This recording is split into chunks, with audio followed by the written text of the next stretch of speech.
الناس حسابهم وهم في غفلة معرضون ما يأتيهم من ذكر من ربهم محدث إلا استمعوه وهم يلعبون صدق اللہ العظیم۔ معزز حاضرین، انتہائی قابل قدر محترم بزرگوں،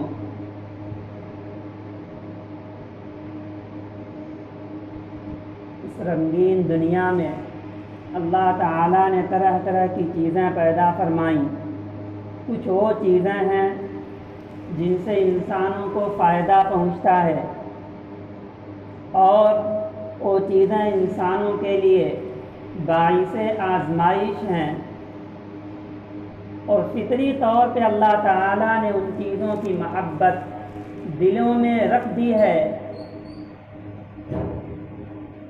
قرآن کریم میں اللہ تعالیٰ نے فرمایا زُيِّنَ لِلنَّاسِ حُبُّ الشَّهَوَاتِ مِنَ النِّسَاءِ وَالْبَنِينَ وَالْقَنَاطِيرِ الْمُقَنطَرَةِ مِنَ الذَّهَبِ وَالْفِضَّةِ، لوگوں کے لیے خواہشات کی محبت کو مزین کر دیا گیا، انہیں اچھی لگتی ہے۔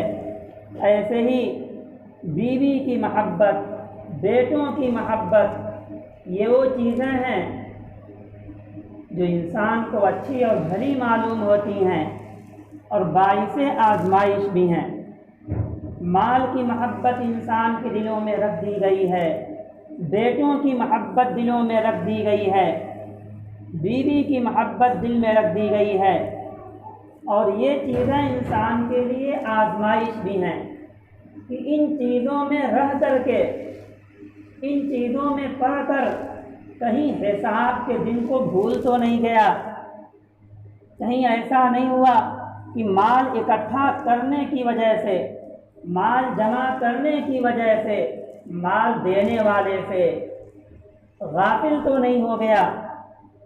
تو اس تعلق سے یہ چیزیں باعث ابتلا، باعث آزمائش اور باعث امتحان بھی ہیں۔ اللہ تعالیٰ نے اولاد جیسی عظیم نعمت دی ہے۔ قرآن کریم میں اولاد کو ہبہ کہا گیا، نعمت کہا گیا کہ اولاد ایک نعمت ہے، اللہ کی طرف سے عطا کردہ ہے، اللہ تعالیٰ نے دیا ہے، یہ اللہ کا فضل ہے۔ جس کو اللہ چاہتے ہیں عطا کرتے ہیں، جس کو چاہتے ہیں نہیں دیتے ہیں۔ قرآن کریم میں 25ویں پارے میں ہے یَهَبُ لِمَن یَشَاءُ إِنَاثًا وَيَهَبُ لِمَن یَشَاءُ الذُّكُورَ، جسے چاہتا ہے اللہ تعالیٰ مذکر اولاد دیتا ہے، جسے چاہتا ہے مؤنث اولاد دیتا ہے، یعنی جسے چاہتا ہے بیٹا دیتا ہے، جسے چاہتا ہے بیٹیاں دیتا ہے۔ أَوْ يُزَوِّجُهُمْ ذُكْرَانًا وَإِنَاثًا، اور کچھ لوگ ایسے ہیں جنہیں اللہ تعالیٰ دونوں نعمتوں سے نواز دیتا ہے، بیٹا بھی عطا کر دیتا ہے، بیٹی بھی عطا کر دیتا ہے۔ وَيَجْعَلُ مَن يَشَاءُ عَقِيمًا، کچھ کو اللہ تعالیٰ باندھ کر دیتا ہے، دونوں کی نعمت سے مایوس کر دیتا، نہ بیٹے کی نعمت عطا کرتا ہے، نہ بیٹی کی نعمت دیتا ہے۔ تو یہ بیٹے، یہ بیٹیاں اللہ تعالیٰ کی نعمت ہیں، اللہ تعالیٰ کی طرف سے عطا کردہ ہیں۔ اللہ کے علاوہ کوئی ذات ایسی نہیں جو یہ دولت دے دے، جو بیٹیوں اور بیٹوں جیسا انعام دے دے۔ یہ خزانہ صرف اور صرف اللہ تعالیٰ کے پاس ہے۔ انبیاء نے بھی اللہ تعالیٰ سے مانگی اولاد۔ سیدنا زکریا علیہ السلام بوڑھے ہو چکے تھے، کیسے اللہ تعالیٰ سے انہوں نے فریاد کی کہ اے رب انی وہن العظم منی واشتعل الراس، میری ہڈیاں کمزور ہو چکی ہیں، میرے سر میں بال سفید ہو چکے ہیں، لیکن اے اللہ میں آپ سے مانگ کر کے کبھی مایوس نہیں ہوا ہوں۔ جب بھی ہم نے آپ سے مانگی ہے آپ نے کبھی خالی نہیں واپس کیا ہے۔ وَلَمْ أَكُنْ بِدُعَائِكَ رَبِّ شَقِيًّا، اے اللہ میں آپ سے دعا کر کے، آپ سے مانگ کر کے میں کبھی مایوس نہیں ہوا ہوں، کبھی میں شقی نہیں رہ گیا ہوں، ہمیشہ آپ نے عطا کی ہے۔ اور اللہ تعالیٰ اپنے کسی بندے کو محروم نہیں کرتا ہے جب وہ بندہ اللہ تعالیٰ سے مانگتا ہے۔ فرمایا ایک حدیث میں نبی کریم صلی اللہ علیہ وسلم نے کہ اللہ تعالیٰ کو شرم آتی ہے، اللہ حیا والے ہیں، اللہ سے زیادہ کوئی حیا کرنے والا نہیں، اور اللہ تعالیٰ کو اس پر شرم آتی ہے کہ اللہ کے سامنے کوئی یوں بندہ ہاتھ اٹھائے جو سفید بال سفید داڑھی والا ہو، اور وہ ہاتھ اٹھائے اللہ تعالیٰ اس کے ہاتھ کو صفراً واپس کر دے، خالی واپس کر دے۔ اللہ تعالیٰ کو اس سے شرم آتی ہے۔ انتہائی سخاوت والا ہے، انتہائی عظمت والا ہے، ایسا غنی ہے، اس طرح غنی کوئی اور نہیں ہو سکتا۔ اللہ ایسا فیاض ہے کہ دنیا میں اس طرح کا کوئی فیاض دیکھا نہیں گیا۔ کبھی مانگنے والوں سے اللہ تعالیٰ ناراض نہیں ہوتا ہے، بلکہ ان لوگوں سے ناراض ہوتا ہے جو اللہ سے مانگتے نہیں، اللہ سے اپنا تعلق استوار نہیں رکھتے۔ جب ایسا فیاض ایسا سخی ہے تو بندوں کو چاہیے کہ اس رب سے شرم کرنے والے ہوں، اس رب سے ڈرنے والے ہوں۔ ایک حدیث میں اللہ کے رسول صلی اللہ علیہ وسلم نے فرمایا استحیوا من اللہ حق الحیا، اللہ تعالیٰ سے شرم کرو جیسا شرم کرنے کا حق ہے۔ یہ ہر ایک کے دل میں ہو کہ ایک دن ایسا آنے والا ہے جس دن حساب ہوگا اور ہم اللہ کے سامنے کھڑے ہوں گے۔ سورہ فاتحہ میں اللہ تعالیٰ نے اس طرف اشارہ فرمایا الحمدللہ رب العالمین الرحمن الرحیم مالک یوم الدین، تمام تعریفیں اللہ کے لیے ہیں جو سارے جہان کا پالنے والا ہے۔ الرحمن الرحیم، وہ بہت مہربان انتہائی رحم والا ہے، اپنے بندوں سے حد درجہ محبت رکھنے والا ہے، اپنے بندوں پر حد درجہ شفیق ہے۔ اسی بنا پر اللہ تعالیٰ نے رسولوں کے سلسلے کو جاری رکھا۔ حد درجہ اللہ تعالیٰ محبت کرتا ہے اپنے بندوں سے۔ مالک یوم الدین، حساب کے دن کا اللہ تعالیٰ مالک ہے۔ ایک دن حساب ہوگا، ہر ایک کو اپنے عمل کا حساب دینا ہوگا، اس دن کا تنے تنہا اللہ تعالیٰ مالک ہے۔ یہ احساس ہمارے دل میں پیدا ہونا چاہیے، اور یہ ایسا احساس ہے کہ اگر یہ پیدا ہو جائے تو خود بخود گناہوں سے انسان بچ جائے، خود بخود اللہ تعالیٰ کی اطاعت اور فرما برداری کرنے والا ہو جائے۔ جب یہ احساس پیدا ہو جائے اللہ سے شرم کا، ایک دن اللہ کے سامنے کھڑا ہونا ہے، اس دن سے شرم پیدا ہو جائے کہ ہم کس طرح اللہ کے سامنے کھڑے ہوں گے۔ سورہ مطففین میں اللہ تعالیٰ نے فرمایا وَيْلٌ لِّلْمُطَفِّفِينَ الَّذِينَ إِذَا اكْتَالُوا عَلَى النَّاسِ يَسْتَوْفُونَ، بڑی خرابی ہے ان لوگوں کے لیے جو ناپ تول میں کمی کرتے ہیں، جو ڈنڈی مارنے والے ہیں۔ ناپ تول میں کمی کا مطلب یہ بھی ہے کہ حق والے کا حق نہیں دیتے ہیں، اور یہ عام ہے زندگی کے تمام شعبوں میں۔ ہر ایک دیکھ سکتا ہے ایک باپ اپنے بیٹے کا حق مارتا ہے، بیٹا اپنے باپ کا حق مارتا ہے۔ والد بیٹے کا حق کیسے مارتا کہ اپنے بیٹے کی وہ صحیح تربیت نہیں کرتا ہے۔ جو نعمت اللہ تعالیٰ نے دے رکھی ہے، جو قیمتی نعمت بیٹے کی بیٹیوں کی اللہ نے دے رکھی ہے، اس نعمت کو صحیح استعمال نہیں کرتا۔ تو بیٹے کی جو نعمت دی گئی ہے، بیٹوں کے ساتھ حق یہ ہے کہ ان کی صحیح تربیت کی جائے، اللہ رسول کا ڈر ان کے دلوں میں پیدا کیا جائے، یہ احساس پیدا کیا جائے کہ اس طرح غفلت بھری زندگی سے رک جائیں، غفلت بھری زندگی سے باز آئیں۔ ایک دن ایسا آنے والا ہے کہ یہاں کے ایک ایک عمل کا حساب دینا ہے، اس دن کا اللہ تعالیٰ مالک ہوگا، حساب لینے والا اللہ تعالیٰ ہوگا۔ تو یہ احساس ہم اپنے بچوں کے دلوں میں پیدا کریں۔ اگر نہیں کرتے تو والد بیٹوں کے حق کو مارتا ہے، جب ان کی صحیح تربیت نہیں کرتا، دین سے انہیں غافل بنا دیتا ہے، آخرت کے دن سے انہیں بے خبر کر دیتا ہے۔ قرآن کریم میں اللہ تعالیٰ نے فرمایا اقترب للناس حسابهم وهم فی غفلۃ معرضون، لوگوں کے حساب کا وقت قریب آ گیا، پھر بھی لوگ غفلت بھری زندگی گزار رہے ہیں، اس طرف لوگوں کی توجہ نہیں، اب بھی لوگ بدلنے کے لیے تیار نہیں ہیں۔ جیسے پہلے زندگی گزار رہے تھے ایسے اب بھی زندگی گزار رہے ہیں، کوئی فرق نہیں کہ ہمارے حساب کا وقت قریب ہوتا چلا جا رہا ہے اور ہماری زندگی ایسے ہی غفلت بھری گزرتی چلی جا رہی ہے۔ نہ ہمیں اپنا احساس ہے، نہ اپنے گھر کے لوگوں کا احساس ہے۔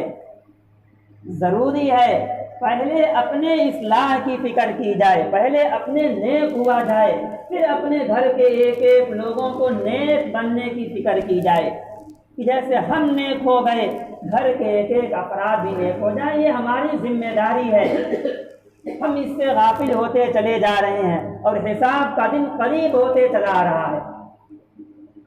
اس دن سے غافل نہیں ہونا چاہیے۔ کیا انسان سمجھ رکھا ہے کہ اللہ تعالیٰ اسے دوبارہ نہیں زندہ کریں گے؟ آج جیسے لوگوں کی زندگی گزر رہی ہے، یوں معلوم ہوتا ہے کہ کوئی حساب کا دن آنے والا نہیں ہے، ایسی غفلت بھری لوگ زندگی گزارتے۔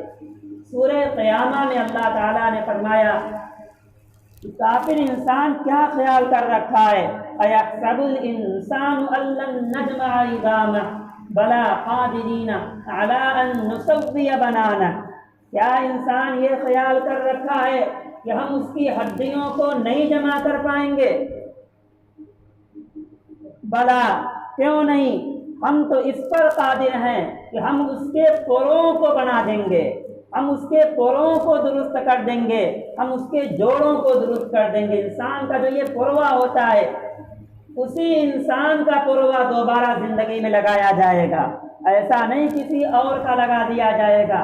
اسی جسم میں اللہ تعالیٰ دوبارہ روح کو لوٹائیں گے، پھر اسی جسم سے حساب و کتاب ہوگا، سوال و جواب ہوگا، اسی جسم سے پوچھا جائے گا اور اسی جسم پر عذاب بھی ہوگا، اسی جسم پر نعمت کی بارشیں بھی ہوں گی۔ تو انسان یہ سمجھ رکھا ہے کہ گویا اللہ اسے دوبارہ نہیں زندہ کر پائیں گے، ایسا نہیں۔ ایک دن آنے والا ہے کہ اللہ تعالیٰ انسانوں کو دوبارہ لوٹائیں گے اور پھر اللہ تعالیٰ ہی حساب لیں گے۔ سورہ مطففین میں ہے کہ اس دن کا احساس ہونا چاہیے۔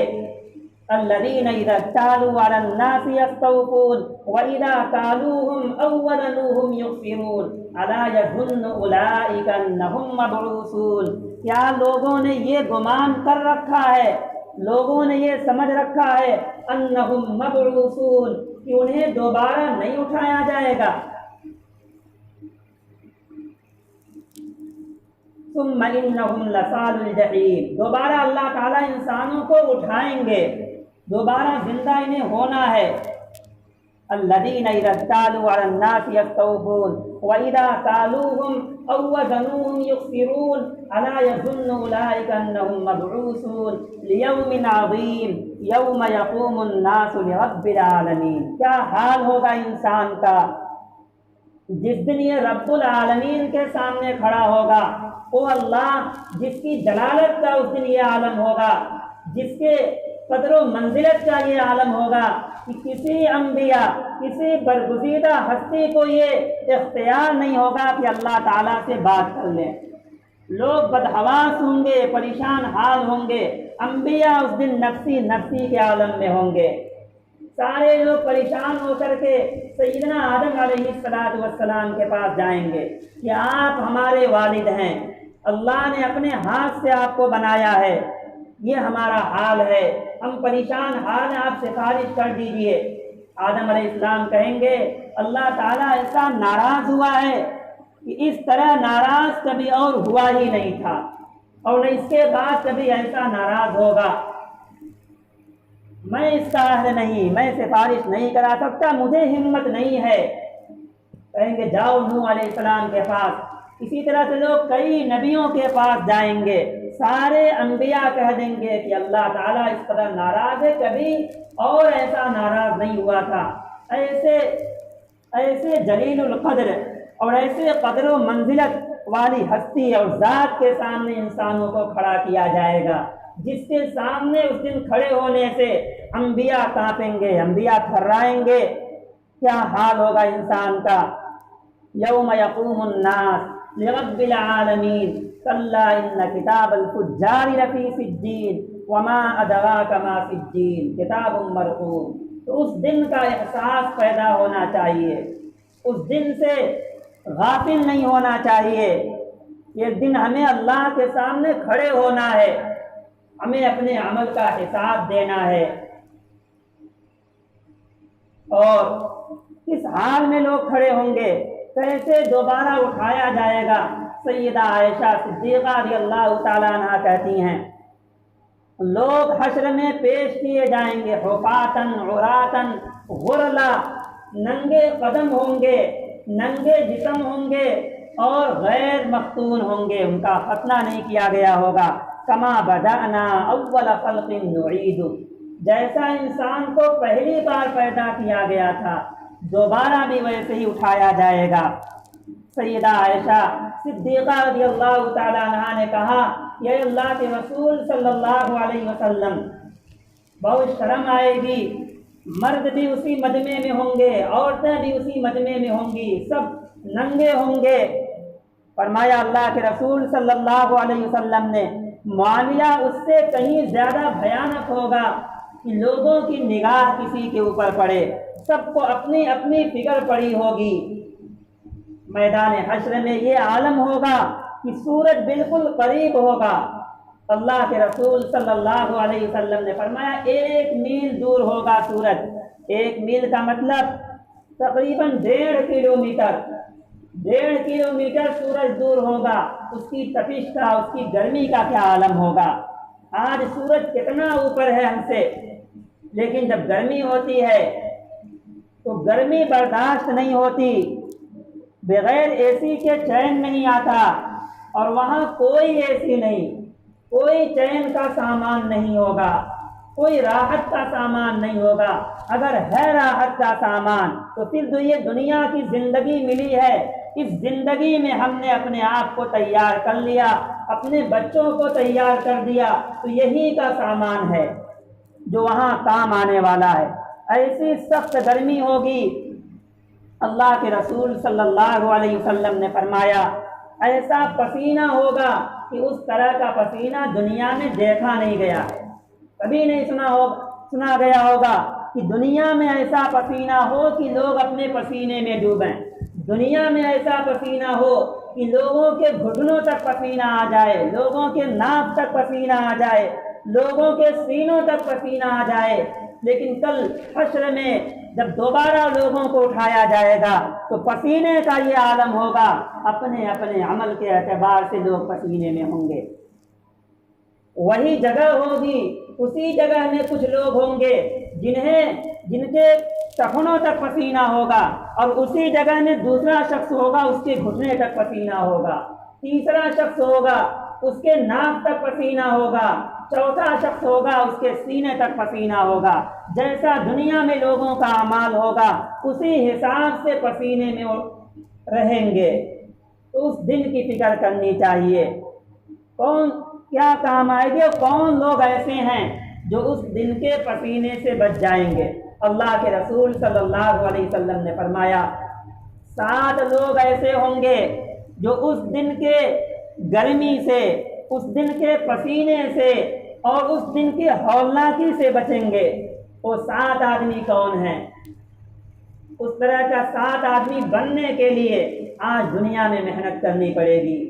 اس میں سے پہلا آدمی عادل بادشاہ ہے، اور دوسرا اللہ کے رسول صلی اللہ علیہ وسلم نے فرمایا شاب نشأ فی عبادت اللہ تعالی، وہ جوان جس کی زندگی اللہ کی عبادت میں گزری، جو اللہ کی عبادت میں پلا بڑھا، اللہ کی عبادت میں جو جوان ہوا، وہ جوان کل اللہ تعالیٰ کے عرش الہی کے سائے میں ہوگا، جسے کوئی گرمی اور تپش نہیں ہوگی، بہترین سائے میں ہوگا، اسے اے سی کا سایہ نصیب ہوگا، اس سے بھی زیادہ آرام ہوگا اسے۔ اور اللہ کے رسول نے فرمایا وہ آنکھ ہوگی جو آنکھ خوف خدا سے روئی ہوگی۔ رجل، وہ بندہ جس نے تنہائی میں اللہ کا ذکر کیا، ففاضت عیناہ، پھر اس کی آنکھ بہہ پڑی، آنکھوں سے آنسو جاری ہو گئی، اس دن کے عذاب سے ڈر کر کے، اللہ کے سامنے کھڑے ہونے کا احساس دل میں پیدا کر کے تنہائی میں اللہ کے سامنے رویا، اس کی آنکھوں سے آنسو بہنے لگا، تو بندہ ایسا ہوگا کل آخرت میں میدان حشر میں اس دن کی گرمی سے وہ بچ جائے گا۔ آج ہم کتنے لوگوں کے لیے آنسو بہا دیتے ہیں، اگر ہمارا کاروبار ماند پڑ جاتا ہے ہم پریشان ہو جاتے ہیں، رونے لگتے ہیں، اولاد کو تکلیف ہوتی ہے رونے لگتے ہیں، اپنے جسم پر تکلیف ہو جاتی ہے رونے لگتے ہیں، لیکن کوئی بندہ ایسا نہیں جو اللہ کو یاد کر کے، کل آخرت کا خوف یاد کر کے، جہنم کے خوف سے، قبر کے خوف سے اس کی آنکھ آنسو بہائی ہو، اس کی آنکھ روئی ہو۔ ایسی آنکھیں بہت کم ہیں، اس طرح کی آنکھیں ہماری ہونی چاہیے جو قبر کے تذکرے سے رو دے، جو جہنم کے عذاب سے رو دے، جو اللہ کے خوف سے آنسو بہانے لگے۔ اگر ہماری آنکھ ایسی ہو گئی تو کل اس دن کی گرمی سے ہم بچ جائیں گے اور اللہ کے عرش کے سائے میں ہمیں جگہ ملے گی۔ اللہ تعالی ہم سب کو اپنے عرش کے سائے میں جگہ عطا کرنے والا ہم سب کو اپنے عرش کے سائے میں جگہ دے، اور کل آخرت کی خوف سے، آخرت کی گرمی سے ہم سب کی حفاظت فرمائے۔ وآخر دعوانا الحمدللہ رب العالمین۔